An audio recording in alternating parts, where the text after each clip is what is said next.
బాగానే వస్తుందో. హాయ్ అండి. ఈ శారీకి ఈ బ్లౌజ్ అనమాట. నెక్ ఒకసారి ఇటండి చూపించండి ఒకసారి. నెక్కి మోడల్ పెట్టామండి. ఫ్రంట్ హుక్స్లు, ఫ్రంట్ ఫ్రిన్స్ కట్టు పైపింగ్ ఇచ్చాము. అలాగే హ్యాండ్కి ఏంటంటే చిన్న పఫ్ ఇచ్చాము. వాళ్ళు వద్దని గోల్ చేస్తున్నారు, వేసుకుంటే బాగుంటుందని చెప్తున్నాను. చిన్న ఏదే కదండి, వేసుకుంటే ఇంకా బాగుంటుంది. అలాగే ఇట్టండి ఒకసారి. బ్యాక్ అంతా ఇలా ఈ ప్యాటర్న్ అండి.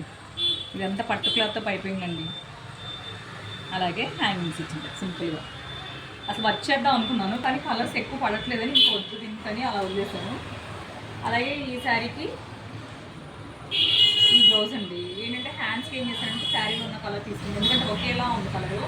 ఇలా తీసుకుని నెక్ ఏమో ఫ్రంట్ లీవ్ షేప్ పెట్టి బ్యాక్ ఇలా వచ్చి పెట్టానండి. బార్డర్ వచ్చేలా పెట్టాను, అలా వస్తే లుక్గా ఉంటుంది అనేసి. అలాగే హ్యాంగింగ్స్ ఇచ్చాం. దీనికి ఏంటంటే చూడండి, 2 సైడ్స్ బార్డర్స్ వస్తాయి కదా, ఆ వచ్చిన దానికి ఏంటంటే ఇలా ప్యాచ్లా కాకుండా ఇలా వచ్చేలా కటింగ్ పెట్టించాను. చూస్తే ప్యాచ్ చేయమనుకున్నారు కానీ కాదు, ఇదొకటండి. అలాగే ఈ శారీ మా దగ్గర తీసుకున్నారండి మా ఫ్రెండ్. దీనికి కూడా ఇలా చూడండి ఒకసారి. ఫ్రంట్ అంతా ఈ నెక్ మోడల్ పెట్టి పైపింగ్ ఇచ్చాం. అలాగే బ్యాక్ అండి. అలాగే ఈ శారీ కూడా మా దగ్గర తీసుకున్నారండి. కలర్ కాంబినేషన్స్ అయితే చాలా బాగుంది. దీనికి ఏంటంటే అన్నిటికీ యూజ్ అయ్యేలా ఉంటుంది అనేసి ఏంటంటే సిల్వర్ పైపింగ్ వేయించానండి. ఫ్రంట్ టైం లీవ్ షేప్ పెట్టించాను. బ్యాక్ కూడా లీఫ్ అండి, చాలా బాగుంది నీట్గా. తను ఎక్కువ డీప్ వాటర్ అండి, వాడితే చాలా బాగుంటుంది. అది వద్దంటారు, మీడియం చాలండి నాకంటారు.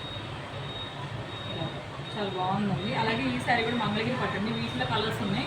ఈ శారీ తీసుకున్నారు, భలే ఉంది కదా, నైట్ అయితే చాలా కలర్ఫుల్గా ఉంది. అలాగే ఈ శారీ కూడా అంతే అండి, సింపుల్గా జస్ట్ ఈ స్టార్ నెక్ ఫ్రంట్ స్టార్ షేప్లో ఇచ్చి,